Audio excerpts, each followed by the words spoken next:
നമസ്കാരം. എല്ലാവർക്കും സ്വാഗതം ഡെയിലി ന്യൂസിലേക്ക്. നാളെ 2026 മാർച്ച് മാസം 18-ാം തീയതി ബുധനാഴ്ച ദിവസം നാളെയും വരും ദിവസങ്ങളിലും പൊതുജനങ്ങൾ എല്ലാവരും ശ്രദ്ധിച്ചിരിക്കേണ്ട എല്ലാവരുടെയും അറിവിലേക്കായി വളരെ പ്രധാനപ്പെട്ട 5ഓളം അറിയിപ്പുകളുടെ വിശദ വിവരങ്ങളാണ് ഈ ഒരു വീഡിയോയുടെ പങ്കുവെക്കുന്നത്. നാളെ മുതൽ നിരവധി മാറ്റങ്ങളാണ് വരുന്നത്. തീർച്ചയായും എല്ലാവരും അറിഞ്ഞിരിക്കേണ്ട ചില അറിയിപ്പുകൾ ഈ ഒരു വീഡിയോയിൽ ഉൾപ്പെടുത്തിയിട്ടുണ്ട്. വീഡിയോ അവസാനം വരെ കാണുക. പരമാവധി ആളുകളിലേക്ക് ഈ ഇൻഫർമേഷൻ ഷെയർ ചെയ്തെത്തിക്കുവാനും നിങ്ങൾ മറക്കരുത്. സർക്കാർ അറിയിപ്പുകൾ യഥാസമയം ലഭിക്കുന്നതിന് വേണ്ടി വാട്സപ്പ് ഗ്രൂപ്പിലും ജോയിൻ ചെയ്യുക. അപ്പോൾ നമുക്ക് വിശദമായിട്ടുള്ള അറിയിപ്പുകൾ എന്തൊക്കെയാണെന്ന് നോക്കാം. ഒന്നാമതായി ശ്രദ്ധിച്ചിരിക്കേണ്ട അറിയിപ്പ്, രാജ്യത്തെ ഗാർഹിക പാചകവാതക ഉപഭോക്താക്കൾക്ക് കേന്ദ്ര പെട്രോളിയം പ്രകൃതിവാതക മന്ത്രാലയം സുപ്രധാനമായിട്ടുള്ള നിർദ്ദേശമാണ് പുറപ്പെടുവിച്ചിട്ടുള്ളത്. സബ്സിഡി ആനുകൂല്യങ്ങൾ തടസ്സമില്ലാതെ ലഭിക്കുന്നതിനും ഗ്യാസ് കണക്ഷൻ നിലനിർത്തുന്നതിനും ആധാർ അധിഷ്ഠിത ബയോമെട്രിക് KYC പൂർത്തിയാക്കണമെന്നാണ് പുതിയ നിയമം. നിലവിൽ Indian oil corporation, Bharat petroleum, Hindustan petroleum എന്നീ പൊതുമേഖലാ കമ്പനികളുടെ കീഴിലുള്ള എല്ലാ ഉപഭോക്താക്കളും ഈ ഒരു നിബന്ധന പാലിക്കേണ്ടതുണ്ട്.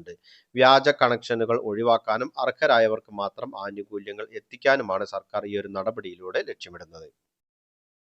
ഇനി അടുത്ത അറിയിപ്പായി പങ്കുവെക്കുന്നത്, ഇന്ത്യൻ റോഡുകളിലെ വാഹനങ്ങളിൽ ഗണ്യമായ എണ്ണവും ഇൻഷുറൻസ് ഇല്ലാത്തവയാണെന്ന് റിപ്പോർട്ട്. റോഡ് ഗതാഗത ഹൈവേ മന്ത്രാലയത്തിന്റെ ഏറ്റവും പുതിയ ഡാറ്റ പ്രകാരം രാജ്യത്ത് ഓടുന്ന വാഹനങ്ങളിൽ ഏകദേശം 44%-നും ഇൻഷുറൻസ് പരിരക്ഷയില്ല.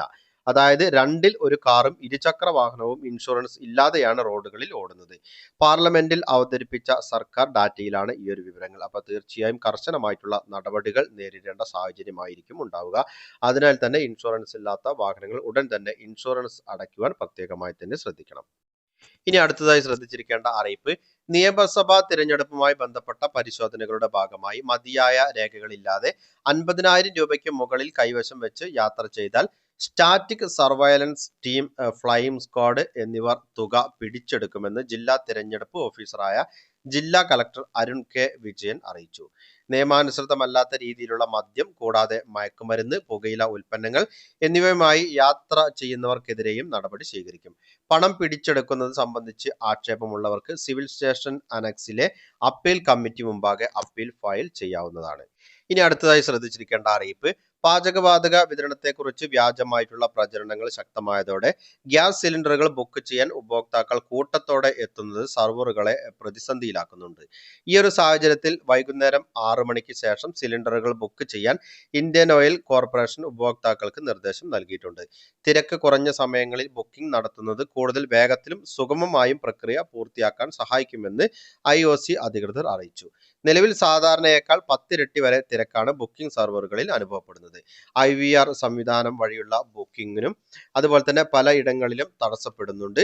പാചകവാതക ക്ഷാമം ഉണ്ടാകുമെന്ന ആശങ്കയിൽ ആളുകൾ കൂട്ടത്തോടെ റീഫിൽ ബുക്ക് ചെയ്യുന്നതാണ് തിരക്കിന് കാരണം. എന്നാൽ രാജ്യത്ത് ആവശ്യത്തിന് സ്റ്റോക്ക് ഉണ്ടെന്നും ആഭ്യന്തര ഉൽപാദനം 28%-ഓളം വർദ്ധിപ്പിച്ചിട്ടുണ്ടെന്നും കേന്ദ്ര സർക്കാർ അറിയിച്ചിട്ടുണ്ട്. ഗാർഹിക ഉപഭോക്താക്കൾ പരിഭ്രാന്തരാകേണ്ട സാഹചര്യമില്ല എന്നും സർക്കാർ വ്യക്തമാക്കി.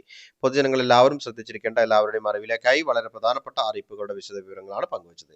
മറ്റുള്ളവരിലേക്കും ഈ ഇൻഫർമേഷൻ ഷെയർ ചെയ്തെത്തിക്കണം. നിങ്ങളുടെ അഭിപ്രായങ്ങളും നിർദ്ദേശങ്ങളും കമന്റിലൂടെ എഴുതി അറിയിക്കുക. പുതിയൊരു വീഡിയോയിൽ വീണ്ടും കണ്ടുമുട്ടാം. അതുവരേക്കും സൈനിങ് ഓഫ്.